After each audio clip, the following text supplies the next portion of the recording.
Hey everybody, happy Monday, June the 19th of 2023. Happy Juneteenth. And I did not do a video this weekend, but should have, and figured the lighting was pretty good, so I was going to go ahead and do that. The other thing really kind of related to that is we've been in a heat wave, as you expect here in Texas.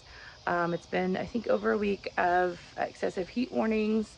It's in the high 90s, but with the relative humidity, we've even hit temperatures like 120. So it's getting excessive. And with all of that, it means that progress is going slow, if at all.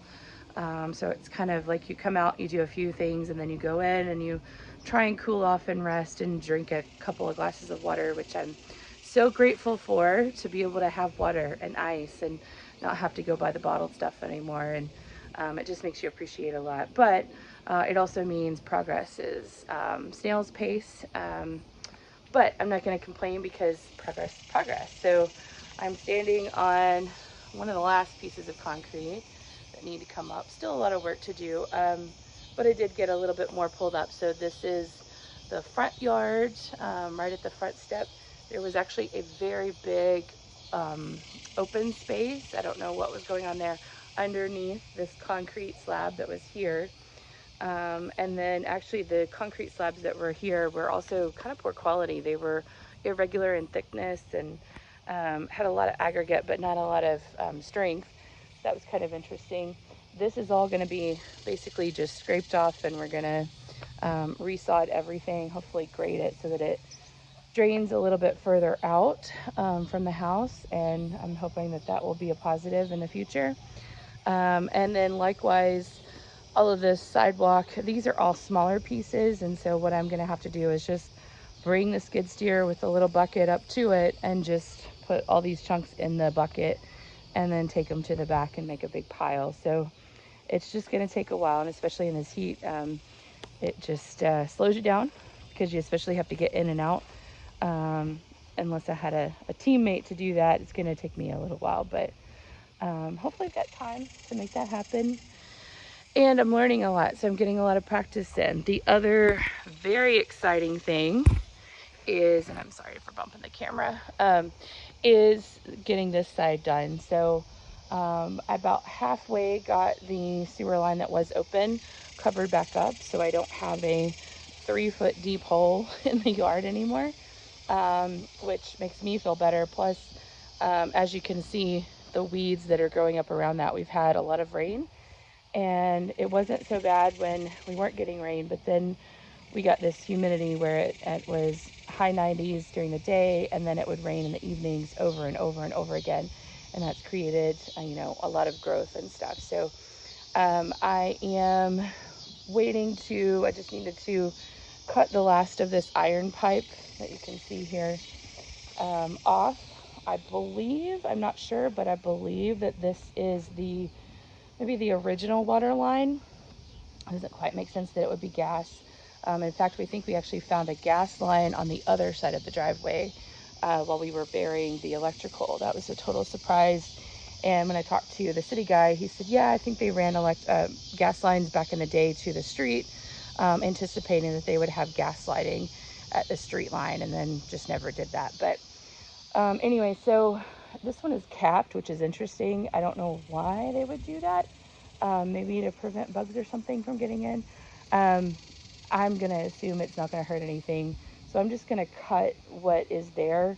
I'm not going to go to the extent of digging everything up. And if I ever come across it again, then I'll dig whatever piece is still left up. But just getting that out of the way, which will be helpful. You can see there's tracer wire on top of the sewer line. So hopefully we'll be able to find it if we ever need to. Fingers crossed we never need to. And then the water line as well, crossing over. So all that's indicated. I got my cleanouts, we're ready to go. Also covering this up prevents the pipe from rotating or lifting when it gets wet and it rains. So that's a big thing as well. And the reason why I'm still waiting to cover the rest of it up is I want to go ahead and tie it in. So over here, if you'll remember, this was that last little bit, maybe about 10, 15, 12 feet, something like that, that was underneath the parking area. We're going to not put back the parking this far up The sidewalk will start about here. And then again, the sidewalk is going to be pretty wide because I want to think about future maintenance of the building. And so I want to make it wide enough that I can get a jig or a lift or something all the way through without causing any damage. And so that's going to be about 4 or 5 feet wide, which is quite wide for a residential application, but will just make my life so much easier in the near future. If you didn't have that, you'd have to get sheets of plywood and plop each one of those down and then drive on top of that. It could still cause damage, but at least it would help. And I may still do that to protect whatever sidewalk I put in, but that's the plan, is we'll put all that back. I just need to finish digging up about this last 6 to 8 feet and clear all that out. And then from there, I can continue to move on with completely brand new plumbing. So I am really excited to have all of that fixed and replaced. And I just left it open so that I could make that tie-in, eliminate one more of the rubber boots. There's the skid steer. As you can see, it's got the box on it right now. And I'm still learning this whole thing. So previously I had the forks. So there were 2 different forks on there, and it was kind of helping me to just get up the big pieces of concrete. But I still have a couple, and that's the part that I kind of struggled with, and I haven't quite learned and taught myself what the solution is just yet, but we'll get there. So you can see up here, I've got a couple of big chunks of concrete. And what you can do is you can lift them up and drop them to try and break them up into smaller pieces. But I can't get this one and another one to break. So I'm gonna keep working at it, or get the forks put back on, one of the two. Also, just the practice of getting everything in the bucket instead of pushing it further, which becomes a challenge. But regardless, it's still really nice to have this a lot more flat. The sidewalk will go back here at some point, but not a huge sense of urgency since nobody else has sidewalks to match up with. So you really wouldn't be going anywhere if I had the sidewalks in.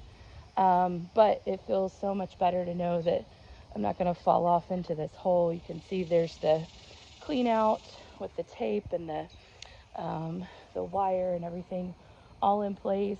And now you can drive over it without damaging or crushing the pipe, which is great. So that's a really good feeling. This is not the final. As soon as I get everything covered back over, then I'll start working on really sloping it so that it drains away from the house very consistently, taking out kind of the humps that were put in, particularly during the last work that was done, so that we can get all of that out of the way. But it feels so much better to at least make a little bit of progress. So everybody else stay cool, and yeah, we will hopefully talk with some more progress soon.